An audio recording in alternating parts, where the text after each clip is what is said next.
welcome to Scream Queen, a podcast about scary movies. From people not typically depicted in scary movies. How's it going, Dre? What's going on? What's happening? What it do? I'm okay. I'm hanging in there. Look at me. I got my Fenty skin going on. I'm glowing. I got a nice dewy glow. That's fancy. If you want to send me any Fenty, Riri, feel How are you? What have you been up to? What have you been watching? What have you been listening to? I tried to start Raised by Wolves, that one on HBO. I don't know about it though. Yeah. People seem to really like it. The costumes are really stupid. They're a little bit much, but like, here's the thing. The main little boy is named Campion, and I don't know why, that just irritates me. And all anybody says throughout the show is Campion, Campion, Campion, Campion. It reminds me of like Lost. Remember that Australian lady in Lost? The only thing she said the first season was my baby, my baby. It's just like that. It irritates me. So I didn't get past the second episode. And to be honest with you, I'm not really like want to consume stuff that's like about religious fundamentalism. I'm just not. Like, that's just not my thing.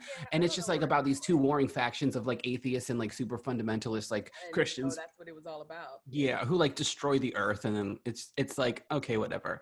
But I did catch. It's too much. You did what? I did catch The Boys. Oh, okay. Season finale. What did you think about that? Seeing homegirl get her ass kicked. Oh my God. When those three women was beating on her, I was like, I watched that 69 times. I like rewinded it and then watched it again. 9 million times. You're a liar. Yeah, I did. I really did. I thought it was 69 million. It was 69 million. Sorry, it was 69 million technically. Okay, thank you. Yeah, she couldn't get out of there quicker. Her ass flew the coop. Literally. I was waiting the entire show for that moment. And when it happened, I was like Rocky at the top of the stairs, like, yes! She got it. And I did not feel bad about it for 1 second. I don't know. I was kind of underwhelmed by certain things in this season. I really felt like Lamplighter they wasted his character.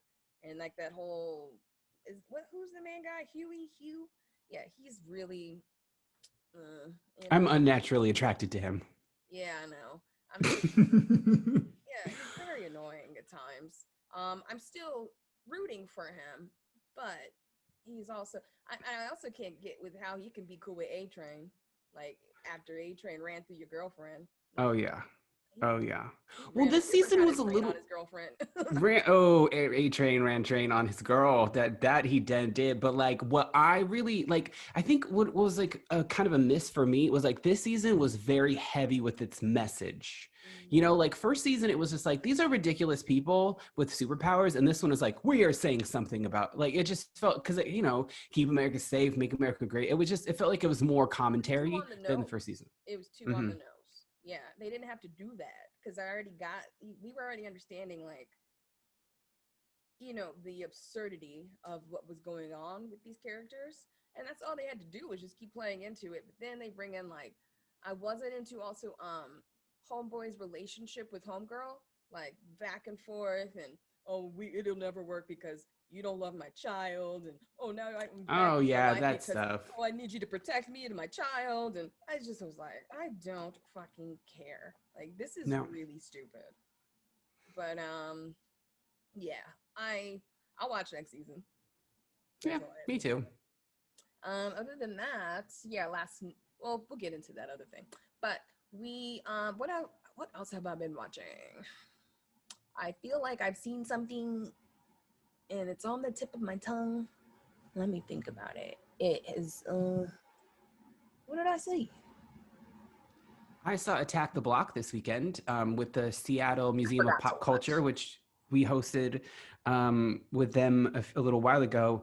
And I was put onto the YouTube page of the hostess, which her name is, it's Xena.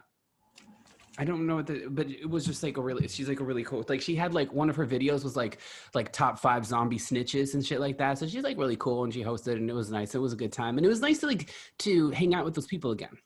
Yeah. I would have watched it. I ended up doing like a Zoom thing with some friends and I forgot, but I want to have Homeboy back on our show, and he's more than happy to do that for us, because we really like what they're doing over at Mopop, and I fucking love that place. Yeah, I can't remember what I watched, but whatever. I'm always watching some shit. Can't remember. But yeah, you wanna get into our first Yes. discussion, part 1. Well, yeah, Oh, so actually, this, oh yeah, no, I'm reading it right. Sorry, go ahead. So this week we're gonna get into Evil Eye, the new one from Blumhouse for their Welcome to the Blumhouse series on Amazon. We're gonna, of course, be talking about Lovecraft Country, and we're gonna wrap it up with Zazie Beetz as what was her name in that? It was like Anita or Astrid. It was a really weird name in Slice. All right, so lead us in, Twummy.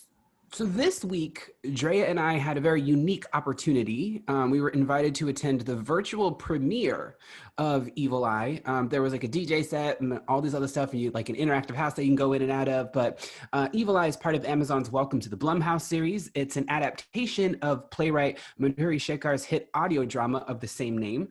It stars Sarita Charity and Sunita Mani as a mother and daughter, Usha and Pallavi, who are initially locked in this push-pull battle over the daughter's nearly 30 single life, and later her too soon engagement with the menacingly handsome Sandeep. And let me just tell you, Sandeep can get deep in these cheeks because that man is fine as fuck. Although I'm like, what was the pomade budget on that movie? Because that hair was slick back and it looked hard. I was not into that hair. That hair was horrible. It's an epic tale of romance, supernatural invocation, and cultural division. I had a great time watching this film. Yeah. It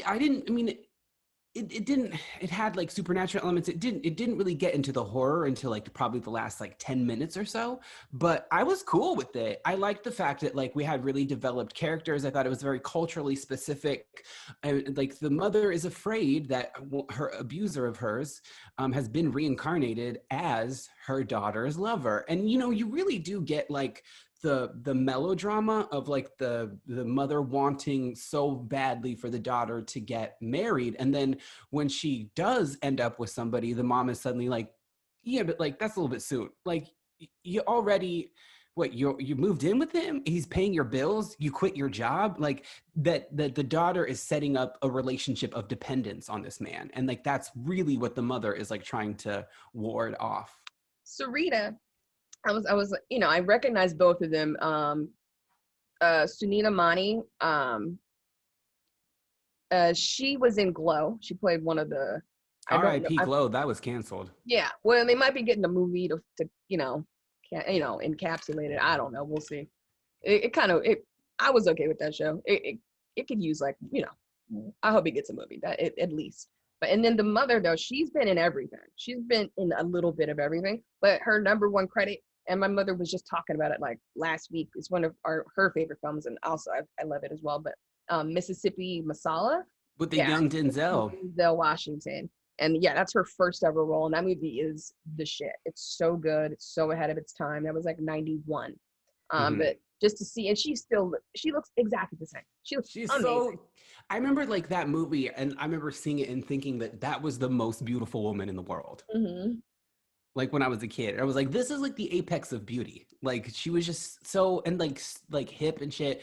Mississippi Masala is so good. You should all check that out. But what's cute, what's interesting about it is like that's basically, I mean, she's a little bit younger in that movie, but she's basically the daughter's age, you know, and to watch her become the mother of the film, it's just like a weird, like time is fucked. Like, yes, it is. Oh my God, Lord, do I know? 35 now. I mean, I'm just looking back, like, where did it all go? Where did it go? How am I already here? I will say, okay, I was really surprised by how far this movie went. You know, I was just thinking about culturally, you know, I know that India is not just Bollywood. I know it's diverse and eclectic, and there's so many things going on over there.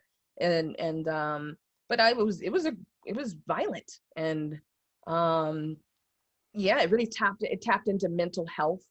It tapped into you know, all the tradition, you know, arranged marriages and all of these things that they deal with, but it was very, very modern and very, very progressive. And I was like, I really like have to commend that. Hmm. Because and I think there's some really outdated ideas of certain cultures. And you know, not everybody is one thing. You know, certain families, you know, they're evolving. And that's what I saw in this. I saw just a whole evolution. Yeah. This is how you do something like The Turn of the Screw, right? Which is like the premise of that movie, or the story is like, you don't know if the main character is actually haunted by ghosts or if she's like mentally unwell. Yeah. And similarly with this, it's like, is she really picking up on, because she is being gaslit the fuck out of this That's whole exactly what I was situation. thinking. I'm thinking of the movie Gaslight with what's her name? Well, Murder She Wrote. That's the quintessential. Okay. Angela Lansbury. Angela. Yeah, yeah, yeah. But you know, so there's a way in which this could have been a straight up drama, which is like the mother, she hasn't left the house in 2 months. I mean, she started, well, she never looks raggedy, but like she hasn't like left the house, and they're just kind of, and their dad is like, she's going through something. He's really And so, thoughtful, the husband. He's really like, he's not the typical like domineering man. I don't know. He's really trying, I think, but he yeah. doesn't quite And understand. the criticisms that I've seen of this movie are about how it's adaptation from a radio play to something visual, because the play itself is just like the voice memos and the conversations on the phone. So that's like that's how the play is kind of like framed. But I love this. I thought it was just so like the color, like the saturation of the color was so rich and so deep, and it was just like such a beautiful watch, you know. That like the criticism was that like it didn't get enough into like the Louisiana of it all. Yeah. And I did not feel any New Orleans in there, like other than the fact that they tell you that you're there. It didn't feel like that. So yeah, that's I a mean, really good point. every now and then we'll get like an aerial shot of like the city, but it was like there was nothing, it could have been anywhere. There was nothing specifically New Orleans about anything in their world. But Mhm. like, you know, I think that's a very small criticism. I mean, because Very. like I thought the storytelling was really nicely done. Yeah.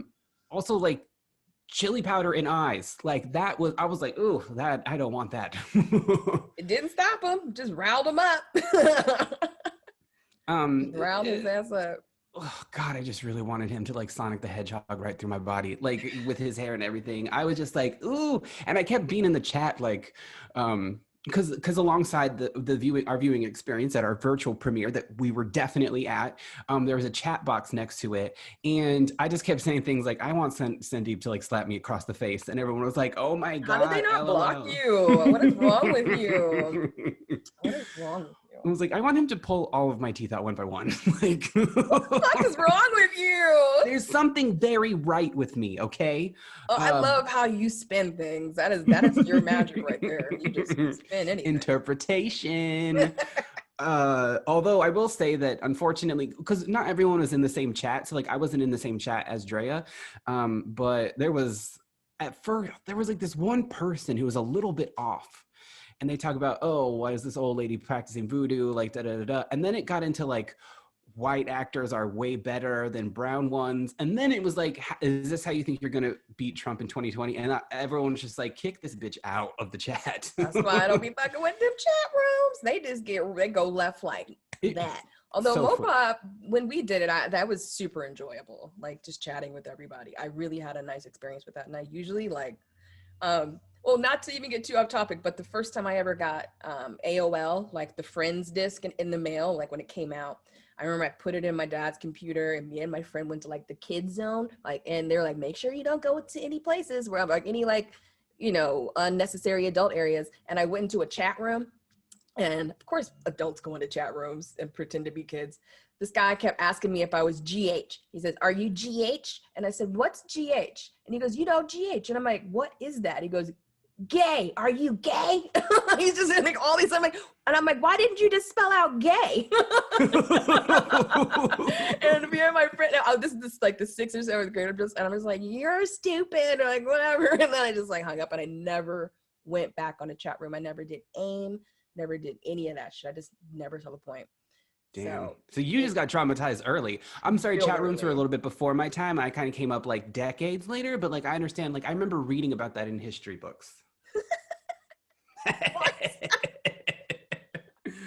You're so full of it.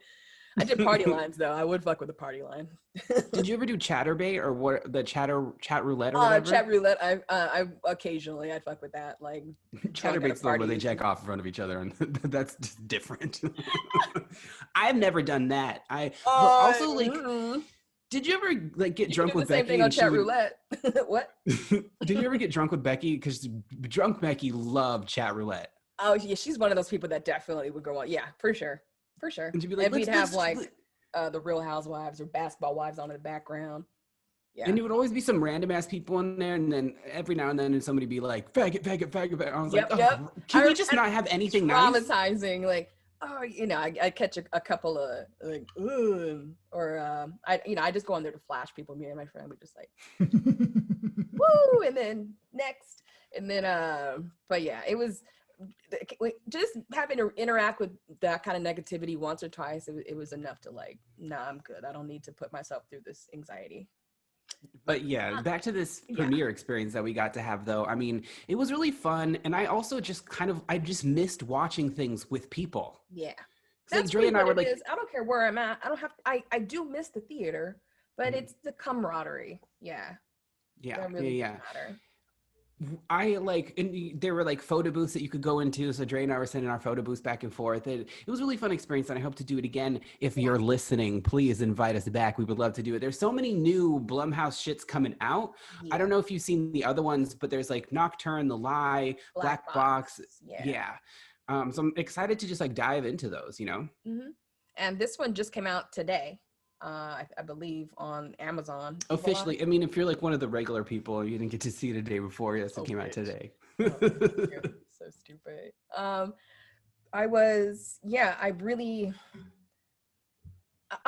main issue with the film maybe was the pacing, you know, and I overall, I thought it accomplished quite a bit. It wasn't super scary or any of those things, but I thought the acting was great. Everybody kind of, you know, they brought their A game. Oh, they ate it. They definitely did. Yeah. I was feeling it. Yeah. And again, she's just so gorgeous. You know, she's got like a Monica Bellucci kind of thing about her too. Like just like really regal and just so flawless. But yeah, and she almost gets gutted. Like, oh my God. First of all, when they first entered, like a knife first came into this film, she was like chopping very thin cucumber slices. I mean, we did not give her due for how thin those cucumber shits were. But then she like chops her finger, and then later on there's like a thing with the dad, and it's just like anytime I saw a knife, I just got real nervous. Always. I don't like she gets that shit close contact shit. And I knew it was coming. As soon as they started like tussling, I'm like, oh Lord, she's gonna get stabbed. And I just don't want to see that. But it was a very tense dinner. It was, and, I mean, but also Homegirl was like, when she realizes, like, holy shit, because they both had, it was interesting that he just kept buying the same pair of earrings, which is a fun little twist. But I wanted it to more, I don't know, I guess that's the only way it would have worked. I thought it was like he re-gave her the same earrings he tried to give her mother, but he just kept rebuying them. So that's how he just likes sapphire, I guess. But when he first presented Pallavi with the earrings, and she was like, dude, it's like been a month, like what's, and he like looked like he was about to have a panic attack, and I was like, ooh, this man is not good. I would have taken them sapphire earrings after a month. What the fuck's wrong with her? I don't even give a shit about no rubies or diamonds, but I would have taken them. I mean, they're pretty, you know, but I would definitely have taken them from him. And everyone in the chat, when they were like, run, and I was like, I'll take him. I'll still take him. Like, I don't really, you know. Oh, we know you got issues. You don't got to tell the fan base. They know. The hoe jumped out. I'll tell you that much. The hoe jumped out and was like, I don't know. I mean, I know he's like the reincarnated, man who hit my mom head on concrete, but I don't know, he's really nice though, and he'd be paying for my apartment and shit. Like, I was hearing this, I was watching the Comedy Store, the new documentary series on Showtime, and there was a terrible joke on there. It was cracking me up though. Damon Wayans talking about his sister when she got beat up by her boyfriend and he like knocked her teeth out, and she was like, but I love him though, and there's just something about him.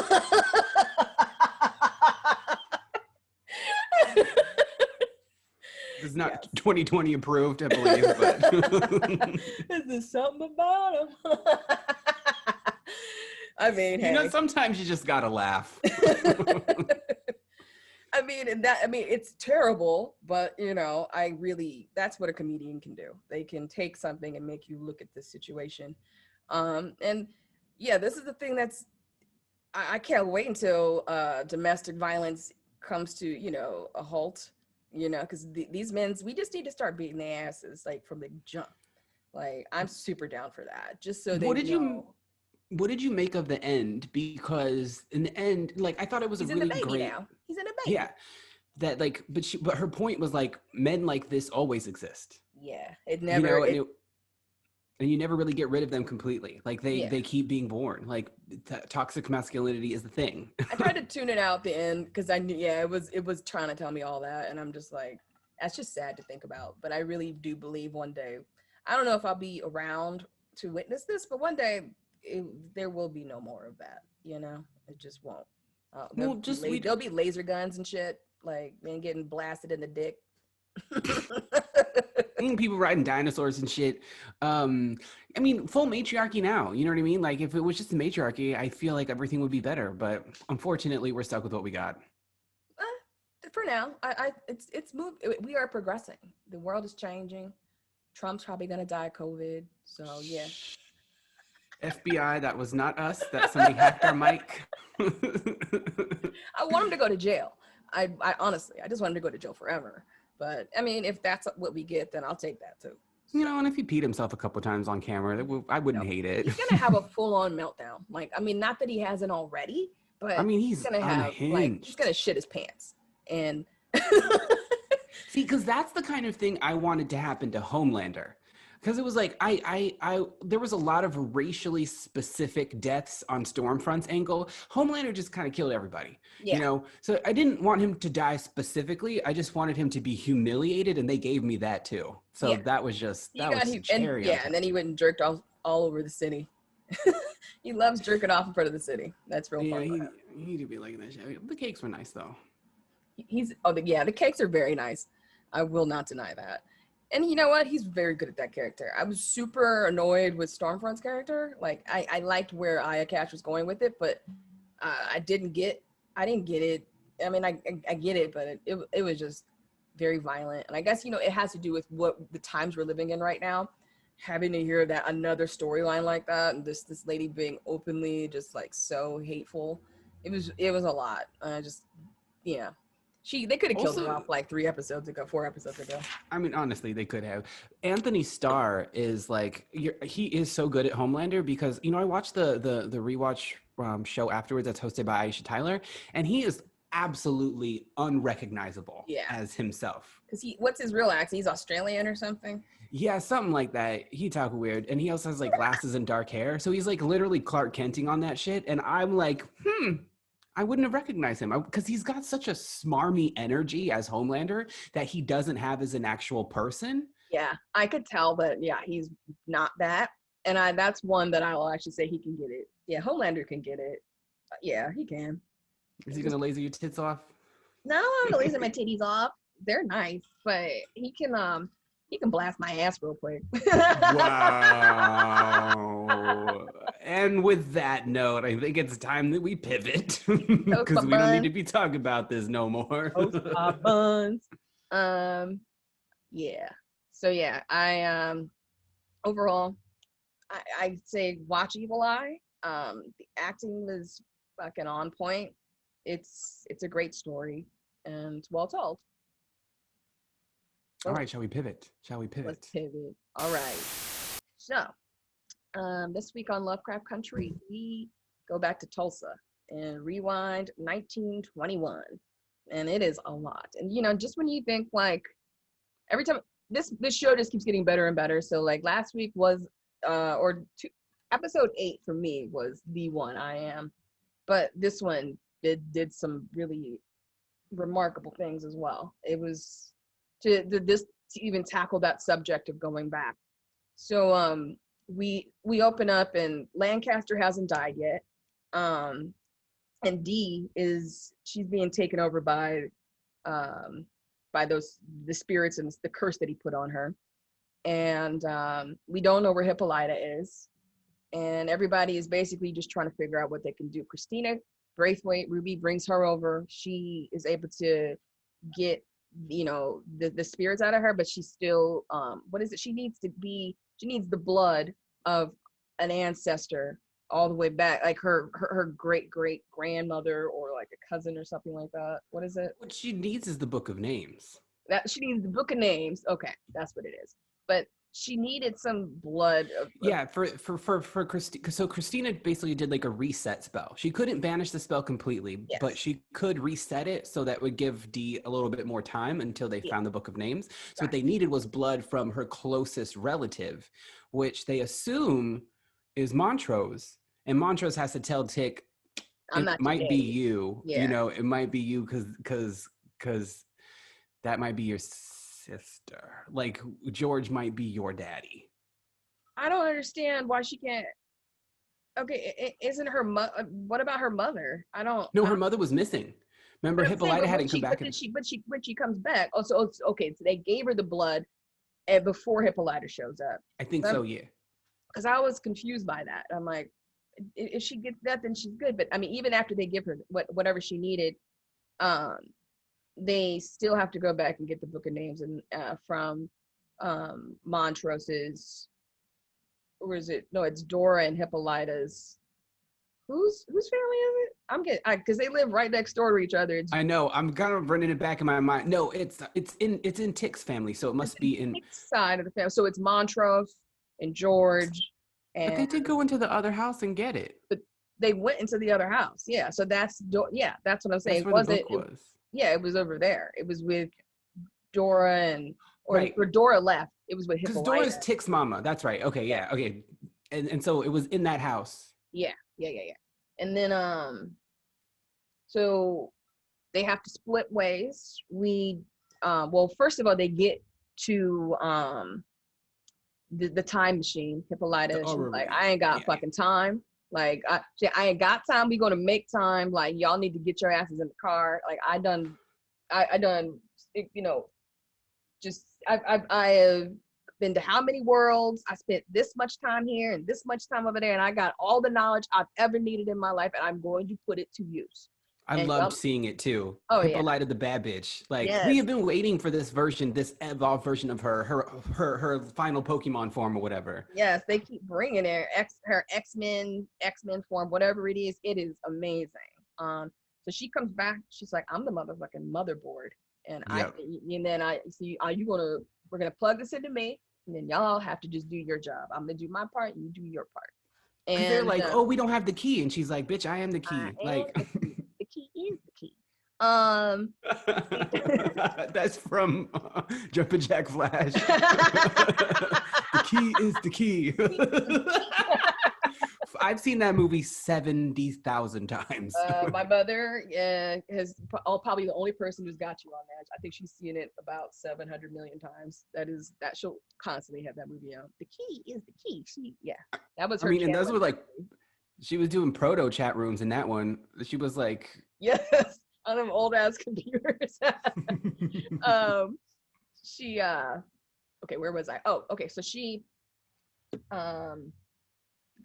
gets them back, and Montrose is freaking out because he knows that he has to relive this horrible fucking night.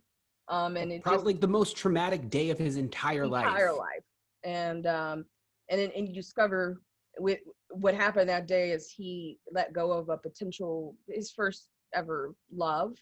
He broke up with him, and in that same instance, like not long at like minutes later, white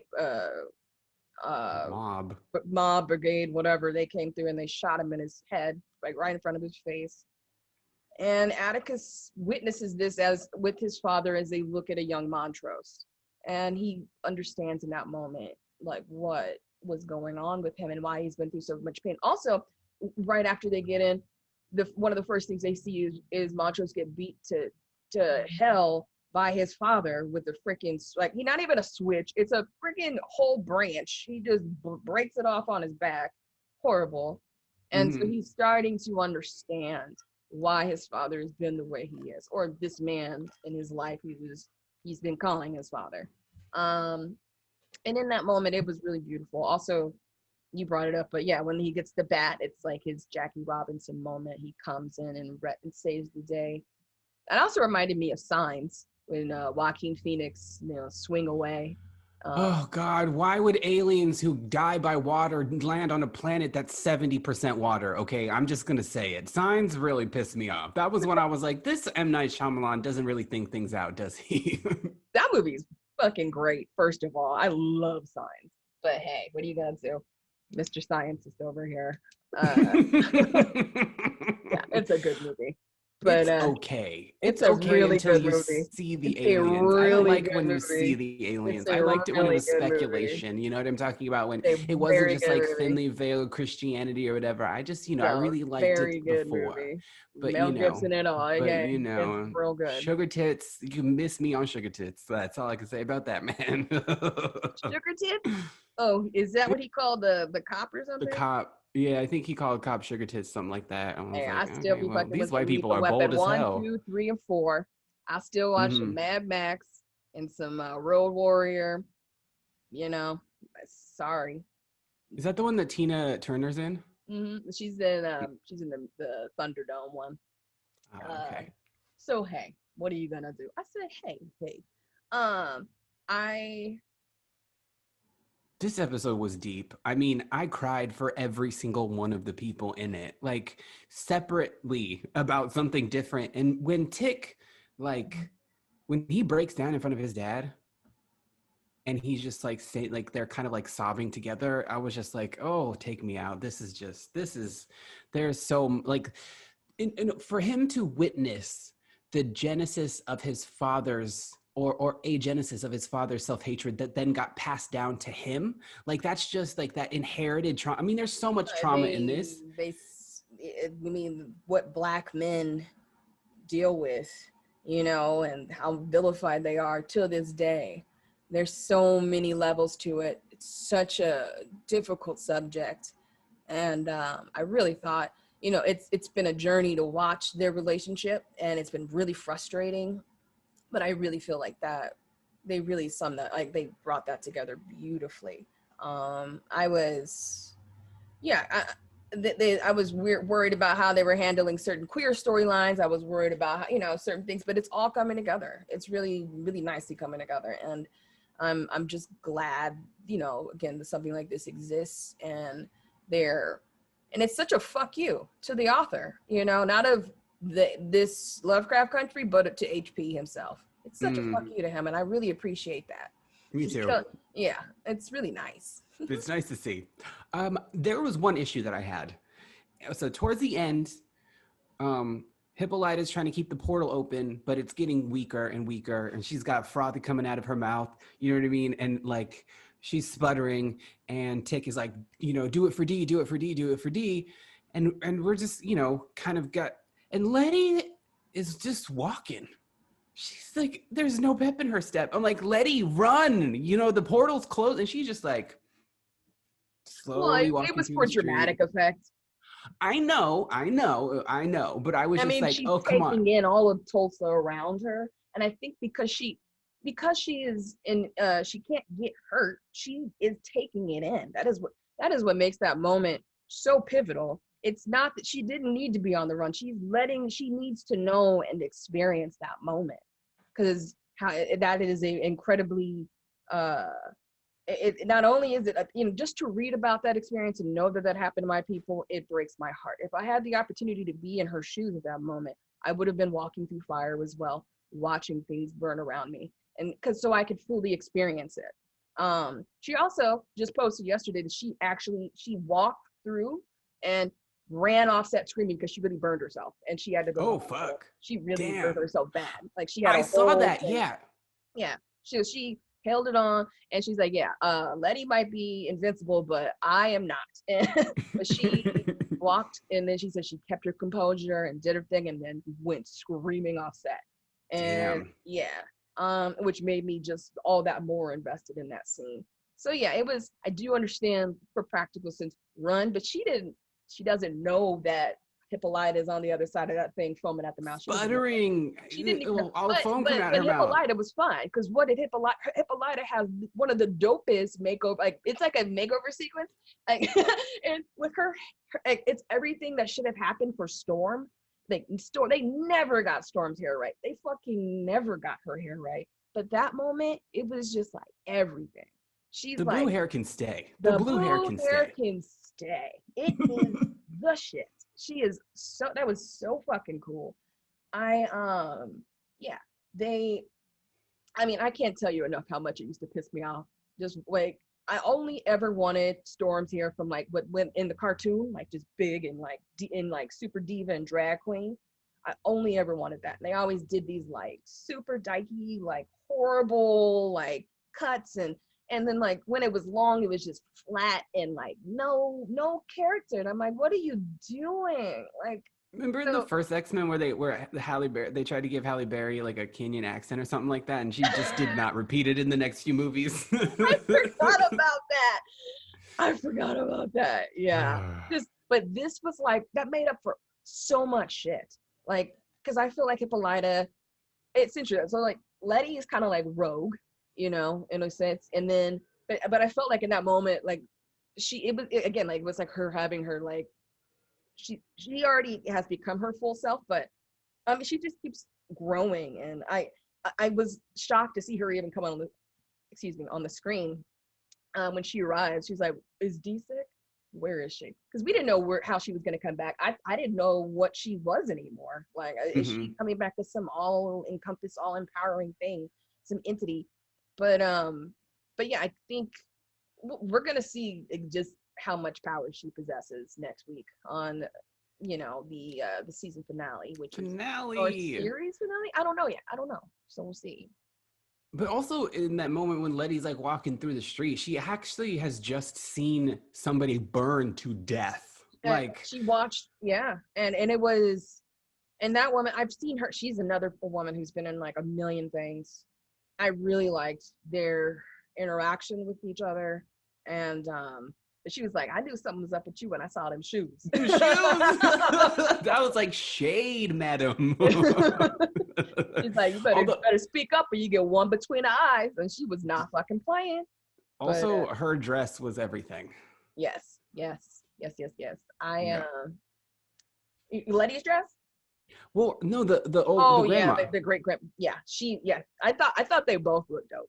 When Letty took off running, and she almost in that outfit, I was just like, it kind of had like a Pretty in Pink vibe to it, but nothing is as horrible as that Pretty in Pink dress. That prom dress is atrocious. I'm trying to think what else happened in this episode. I mean, the hair was everything. Let's see. What did I? We also get more of Ruby and Christina. Yeah, they because Ruby's like, you know, you're a trifling ass man. All this anger in this house. You better get in this car with me and Christina. Yeah, but she's like, so she tried her. Okay, I didn't like that. Her argument didn't really hold any water, because she's like, okay, well, Montrose just almost attacked you, and she goes, well, Tick jumped in there and whatever, and but homeboy, or she shot me. She goes, no, she didn't shoot you. Her father shot you, and she healed you, and you should jump in the car. I'm like, what's better? What's safer? Tell me. If she hangs out with that chick, she might get shot. I mean, she knows that she has this invincibility thing going on, but I mean, it's just but like, she also knows Christina is up to no good. She knows that, and it's really interesting. Everybody's like has these separate journeys going on, and they're all important and they're all pivotal, and they have to see like where they intersect and how they're supposed to help one another. Because they're really disconnected, very disjointed. And I'm like, why does Christina Braithwaite need to be immortal? Why does Tick have to die for you to do this? And she's cool with that. She's totally fine with it.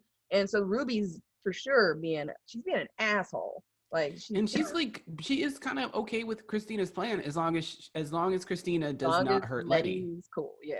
She's like, well, Tick's going down. That's a little fucked up. It's super fucked up. It's very fucked up. Yeah, I'm excited for next week. I really don't want to see it come to an end. So. I know, it's been a magical, I mean, this, when it started off was like the beginning of COVID. And I remember thinking like, well, At least we have Lovecraft Country to look forward to every Sunday. And I'm like, but you know, by September, by the finale, we'll be good, right? No, if you could have just went back in time 6, 7 months, 8 months, however long it's been, and been like, bitch, it's still gonna be shitty. And now your show's over, so you don't got that either now. No, I got that anymore. But we have all these Blumhouse movies to look forward to. I mean, so Dre and I like kind of text each other when we see new movies coming out, and it looks like there's like a lot of interesting stuff, if not necessarily good, quote unquote good, a lot of interesting things, a lot of perspectives from people who have typically been alienated from this genre, you know, like whether it's queer, whether it's a POC or queer POC or whatever, like we're seeing some nice representations, rumblings, if you will. Ruby's character, well, I think her name is Woon-mi. I can't think of her last name. It might be Osaku. But her new film coming out called His House. It's like a refugee horror film. It looks really, really, really interesting. It looks scary as fuck. Yeah, I'm here for it. So I'm looking into that. Keep your eye. We will be covering that eventually. I think it's coming out on Netflix, so we definitely we can cover it. Yeah, I'm just excited. You know, I don't know where the show's gonna go, and it would be super dope if it had like other storylines that it went down, and you know, I would be here for anything like that. Because I mean, I just feel like.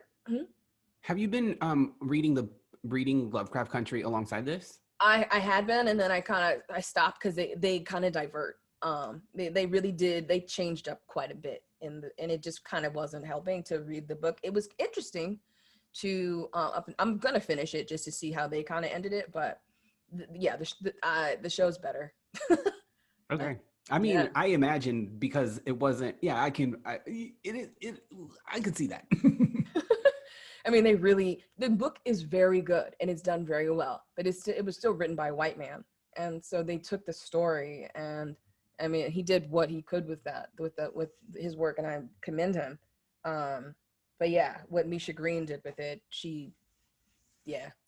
flip it up, smack it up, flip it, rub it down. Oh no. Yeah, and also Misha Green recently, I think, tweeted or said something about how, like, the thing with Yahima, she was that it would have been handled better. So I appreciated that too. Because it's like, you're not going to get everything perfect. You know, there's got to be room for growth. And also, like, how many times do white men get to, like, fuck things up all over and over and over and over again? And it's like, you can't hold all of representation accountable to, like, one person. No, you really can't. And they've done too much good with this show for me to just, like, for us to, you know, just hold up this one negative thing, like, whatever. This show's perfect, and I'm really happy and honored to cover it. And great fucking job, everyone included. Everyone involved. Mm-hmm. Mm-hmm. Also, Raphael Sadiq does the music, which I didn't know because I did say we talked about it in the first episode. I guess I wasn't paying attention. I didn't notice it until this episode because the theme, the ending music wasn't Cinderman. It was a different song. So I was like listening to it and I was like, oh, okay. Makes sense. Yeah, Raphael, he's a really interesting individual. He's a really good touch for this show because he's been through a lot in his life. I think he lost like 4 or 5 siblings by the time, like, all throughout the 80s of the crack epidemic. Like, he's just, and it's all in his music. You would know Tony to the album he just did recently, his most recent album, which is really fucking heavy and gorgeous. Just that voice, that's where it comes from. So I'm really, Misha, that was just such a wise choice to bring him in there. He's also been such a part of my childhood. I've been following Raphael Sadiq forever. Freaking, and he was in the Class Act with Kid and Play, freaking the Pajammy Jammy Jam. Like, that is my shit. So, yeah. But yeah, do you have anything else to say, or do you want to get into our Scream Queen of the Week? Let's do it. So this week, we're going to take a character from a movie that I thought it was kind of a piece of shit, but I love Zazie Beetz. So this week, our screen queen is Zazie Beetz as Astrid in Slice, written and directed by Austin Vesely, who also plays Zazie's junkie boyfriend, who the first guy who gets his throat slit. He wrote and directed the movie. He primarily did music videos before that. There's no other way to put it than it was a hot scene pile of shit. But like, there was like this vaguely sort of John Waters campiness to it. But in this world of ghosts, okay, here's my problem with this movie, Slice. Doesn't make sense. It doesn't make any motherfucking sense. This is, first of all, Zazie Beetz is hell-bent on getting revenge because these witches came and killed her man. But like, he has a ghost, and ghosts are not incorporeal in this world. You can touch them. They have jobs and they pay rent. So he's still functionally there. So I didn't get why she was so riled up. And like, she is a scream queen, but she does die, but technically comes back as a ghost and partners with Chance the Rapper at the end to take down all the witches. So like, she does, you know, come through, but it's just, I couldn't understand the internal logic of this movie, if there was any to be had. There's a whole lot of ideas. There were some great ideas, and like, just all the potential for something really fun and exciting and fucking weird. They had a lot of different familiar faces in there. It should have been good. I kind of wanted to blame, I thought like, oh, is it Chance the Rapper? Is he really boring? But no, he was hilarious on SNL. Like, I think he hosted twice. He was fucking funny. It's the writing. And Paul Scheer, even, he plays like the owner of the pizza shop. He even, when this movie came out, I remember he was like promoting it sort of, and he was just like, yeah, I'm in this movie, you know, it's okay, you should watch it. I was like, wow. And I was just like, okay, that's fucking hilarious. And I had seen it already, and I was like, yeah, I know what you're talking about. Yeah, you know that movie's a hot piece of crap. But it's a shit slice, is what it is. That's what kind of slice this is. It's a shit sandwich. It's like shit pepperoni on top of shit cheese on shit dough. But Chance is adorable. Yeah, noted Beyonce stan Chance the Rapper. I think it might be Zazie, but I want to call her Zazie. But I think it's Zazie because it's like just like a Zazie Dans La Metro, like that French movie. That's what she's named after because she's quirky. She's wonderful. You know, she's just such a breath of fresh air. I love her in everything. I love her in Atlanta. I love her as Domino. Her Domino slaps. I have to say, she was like the best thing about that movie. And like Ryan Reynolds tried his hardest, but she was just like, I'm actually the shit here. Yeah. So try to keep up. She's just she's beautiful and funny, and she just brings so much. She's also got like her brand of humor is like, she's got that self-aware vibe. You know, like she's always she's really, really playful. I like her style. And also like, I mean, she did what she could in this film. For what she was given, I mean, she brought all that she could, and you know, they should be so honored that, you know, that she was able to elevate it to where she could, because they did not give her a lot to work with. No, but you know, here's the thing. I remember deciding I was doing like a movie night, like a COVID movie night with some people, and we were looking through trailers, and this one had the best trailer. It was like, it had a fantastic trailer. But they show you everything good about the movie in the trailer. That's what all the stuff, and in the trailer it all makes sense. But and to actually witness it, it was like, what is happening? What's going on? I mean, like, you know, the person who did it, like, he did, you know, commercials and so I think probably thrived in putting something together that was 2.5 minutes long. But then once you had to actually go and innervate the world and like build out the musculature and not just the skeleton, it was like, and it started off with one of those like campaign videos, and it tried to explain everything about witches, werewolves, and ghosts. And it was like, all these people died at the keep up with that, and I was like, huh? I was like, that is a bad sign. So 40,000 people die at a sanitarium thing, and then they put a strip mall on top of it and build a pizza on top of that, and then I build a pizza place, and that, but it's like, okay, but then why are the delivery people being targeted by the witches? And then there's like a mind thing, and then what's his name from SNL is the mayor, and he gets the thing in his name. From the first 3 minutes, I was like, this has already escaped me. Uh-huh. Yeah. That's where I was with it, babe. But I Zazie, saw it a we couple love times. you. Yeah. Yeah, just hearing about it just made me yawn. But she's amazing, and I'll watch her in anything. I'll watch her read a dictionary. She's dope.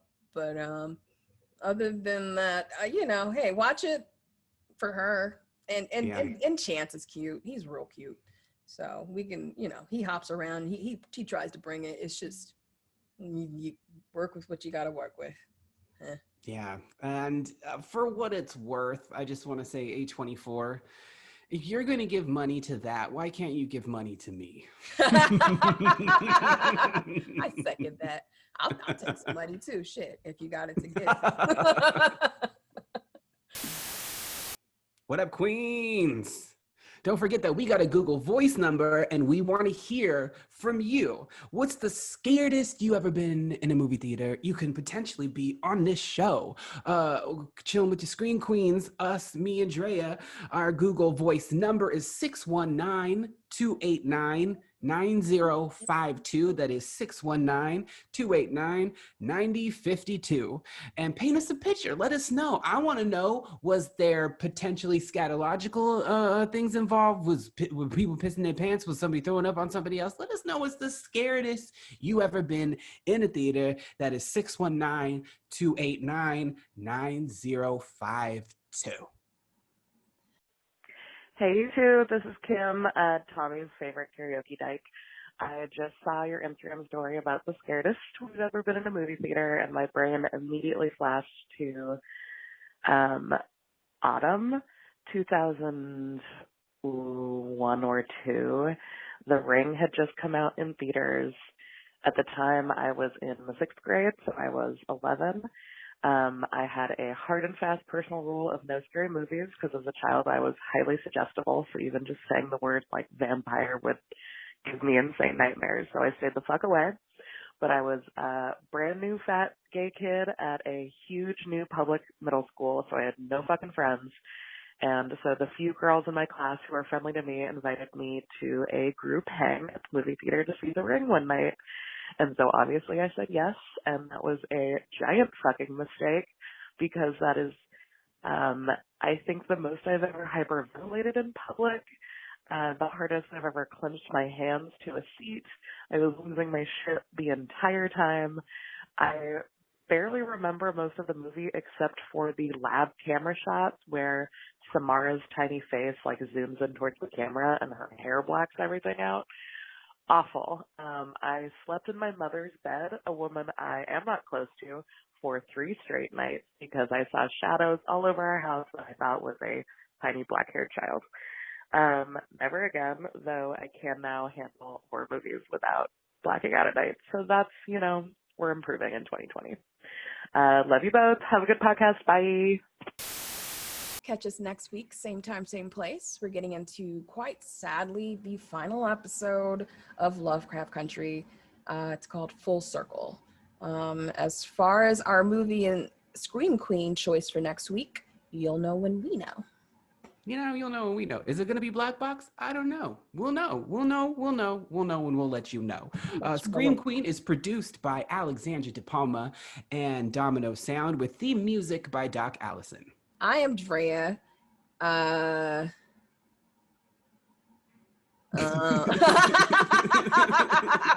Washington, and you can find me on the gram at acreway.com. HEYGRLHEY. Yeah. And I'm Tommy. Sandeep can get deep in these cheeks. Pico. You can find me at HeyTeebs, HEYTEBS on Instagram. And you can find us on Instagram at Scream Queen Podcast. And online at screamqueenpodcast.com. And send us some love notes at screamqueen@gmail.com. That's SCREEEM queen@gmail.com. And in the scary movie of your life, you better scream. Scream Queen. Yeah. Oh, it is hot in this motherfucking house. I'll tell you that much. Better go get hydrated.